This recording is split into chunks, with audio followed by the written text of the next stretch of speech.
The following program is intended for a mature audience. Viewer discretion is advised.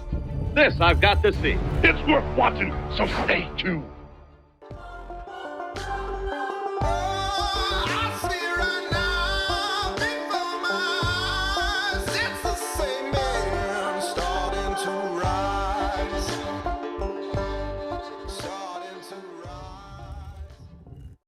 Welcome to the C Note Show, gentlemen. Thursday, February 18, 2021. Jason said I should take my clothes off. I was like, I don't know, not today. Maybe that's a weekend event. Stoutimus Maximus Monster Teaches here. J Bar's here. Steve Bradbury. Good to see you, buddy. Hussein, JT, Patrick, Richard, Andy Malloy, and the Martian. Dave, Oliver, clothes off. Martin the Martian. Love it. Welcome, gentlemen. Welcome to the show. Happy that you're here, guys. We've got Zampirian today. You are here because you believe what we believe, gentlemen. You want to be on fire in your chest. You want to be part of the Spartan tribe and all those other fun, adventurous words.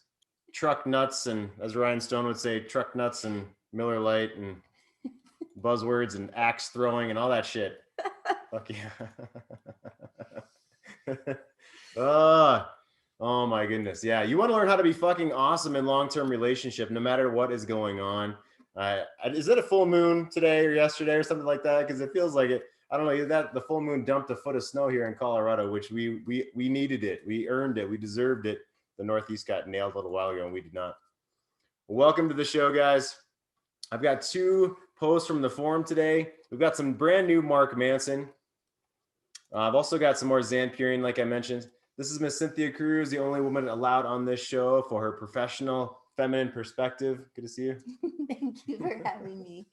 All I can picture right now is truck nuts. So thank you for that. Well, you're welcome. They need a female version of truck breasts or something like that to hang in the front. Truck breasts or truck pussy or something like that? Yes. That would be interesting. I wonder Stout likes that. I wonder how many phone calls or emails we would get about that one. Don't write me about the truck pussy. It's not my idea. Watch, it'll make like $1 gajillion in a couple of years from now. Damn it. Damn it. Get her wet and then fill her up. She doesn't seem to be wearing a lot of clothes. I think that's called skinny dipping. There's a rumor that's called skinny dipping. I'm not sure where I heard that. Is that what she's doing? She's bathing. She is. She was out of power where she's living. And so the closest water supply was the lake. Oh. And because there was no power, I mean, she had to leave her clothes. Yeah, it's laundry day. Right. There at the house. It's laundry day, so she wants to get wet and be filled up. That's going to be Cynthia's Sexcapade spot today.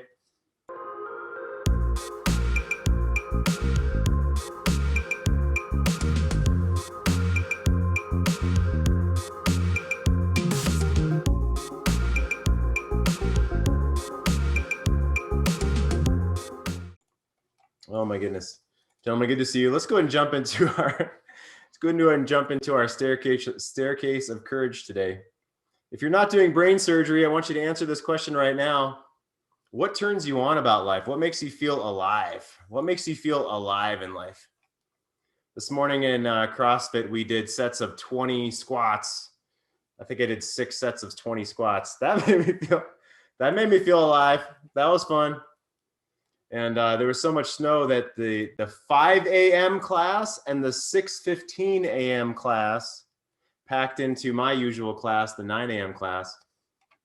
Like, good for you guys coming in at 5 and 6 a.m. Good for you guys. So they were all fucking pumped up doing 1,000,000 squats. Like, all right. So those squats made me feel alive today. What makes you feel alive? Go ahead and punch that into the chat right now. Boob trucks. Boob trucks make me feel alive. Yeah, look at fucking Bradbury showing off. The milk truck. The milk truck loves the boobs. That's right. Gotta love it, Bradbury. Fuck yeah, keep it up, buddy. Now, can you make the truck drive past and shoot milk out? There's your challenge. Look, he's thinking about it. It's like, I bet I could do it. That's fucking impressive. Even to consider. Look at this man. Even to consider that, I love it. What makes you feel? Oh, wait, hold on. Do it again. Oh, yes. Now, don't make Milk shoot out. I retract that question. Okay, good. Okay. All right. Good. Oh, my goodness. Good to see you guys. What would you do? This man says, I just had a call with my ex to hopefully settle the last few things to get the divorce done. And it ended up being one of the worst conversations since all this began a year and a half ago. She looks to be intentionally dragging her feet again after a few weeks ago we seemingly reached an agreement on everything. I reacted poorly and got angry with her. My trigger, it seems, is anything that ties back to her cheating. She continues to deny that she cheated, and I know why she does deny it, but it feels like a knife in my back each time. I feel the pain and anger well up in me, and I just have to end the conversation. I just want to be done with her. I'm so tired of this divorce process, but she won't let go. I thought I was almost done, but now I'm left wondering if this will drag on for months longer. Any tips from those of you that have completed the hellish process of divorce are welcome. So what do you see from this man right away? What do you think that he's wanting, right? So he posts in the forum, we want to be heard, right? We want to be a part of community. We want to be understood. We want to be in tribe. We want to be around men to dump our stuff on, right? This gentleman in particular, I know he's been very successfully dating for the past, let's say, 8 to 12 months. So he's moved on from his ex. I won't tell you the specific situations, but he has a lot of reason to be very upset about the way that it ended with her. And yet she's basically been keeping him on the hook. She flirts with him every time she sees him. She's, again, not wanting to finish the divorce process, yet she's living with this other man that she, is now full-time with, the man that she cheated on him with. So she's living with this other man, still flirting with him, not any of the divorce process. She drops things like, oh, wasn't it so great when we were together? And she still talks about them. She's now, I think, had this other man's child, and this is still happening. So what would you do here? What do you see going on here? I mean, it may be simply that he's wanting to have some camaraderie, right? But what else do you see underneath the surface here? What do you think? Especially with his trigger that he said, anything that happens around my wife's infidelity. What do you think? Come on in. Bradbury, come on in.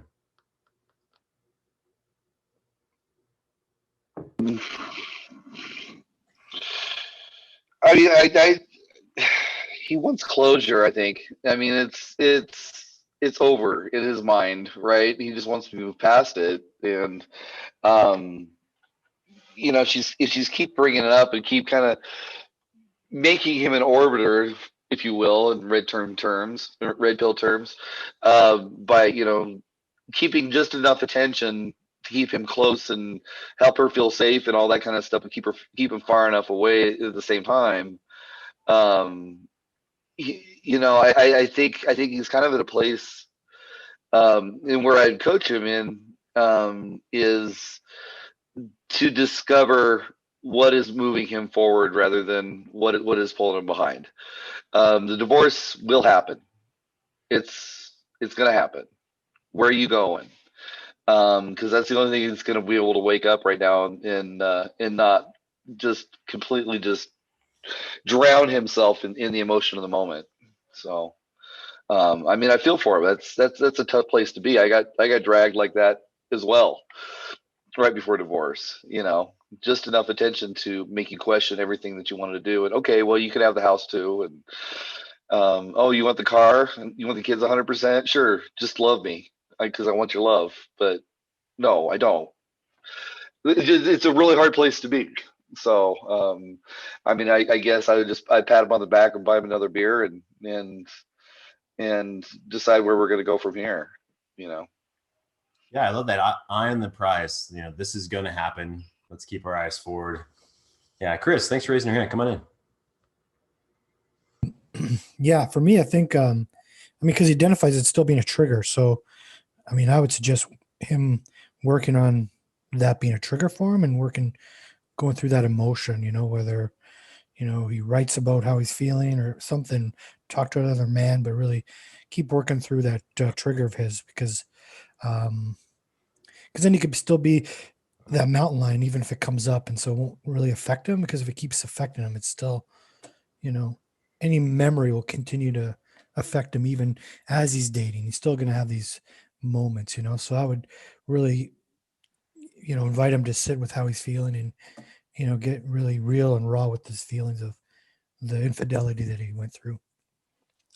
And being, you know, I went through that myself, you know, so I know, you know, yeah, for the longest time it was hard to talk to her, look at her, you know, so I had to work through all those feelings that came up for me when, you know, I was dealing with it. So, you know, now we have a, you know, a normal relationship, you know, co-parenting relationship. So, you know, I think, you know, do I think of that do I think of her sleep with somebody else or, you know, having that affair? Fairly not very often. And when I do, I feel the emotion quick, it disappears, but it's not like, you know, when being right in it anymore, you know? So. Yeah. That makes me feel about like being lost in the ocean of, we'll say, her frame, or lost within her story. What that reminds me of. Yeah, that's what I saw with this too as well. I fully agree with both you guys, Jason and Chris.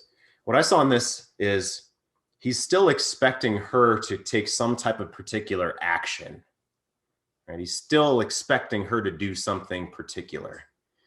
Like Jason said, the divorce is going to happen. You know, that's not a question, but he was expecting this to be done. He's expecting her to be reasonable. He's expecting her to not keep flirting with him. He has these pictures of what he thinks she's supposed to do or going to do in his mind. And then it conflicts with what actually happens. And it causes that dissonance. It causes this anger and this trigger for him. So back to the core of, yes, flushing it out, I agree. And the story underneath is, well, she should be doing A, B, C, and she's not, which she's going to do what she's going to do. Right? To watch the rest of this episode for free and other episodes, go to greatmenmovemountains.com/VIP. Punch in your info and watch the rest for free. Get more affection, love, and sex in your marriage. Get less paralyzing fear and rejection. Never miss an episode. Watch anytime, anywhere, 3 a.m. on the toilet. Get full episodes. GreatMenMoveMountains.com/VIP. The C Note Show.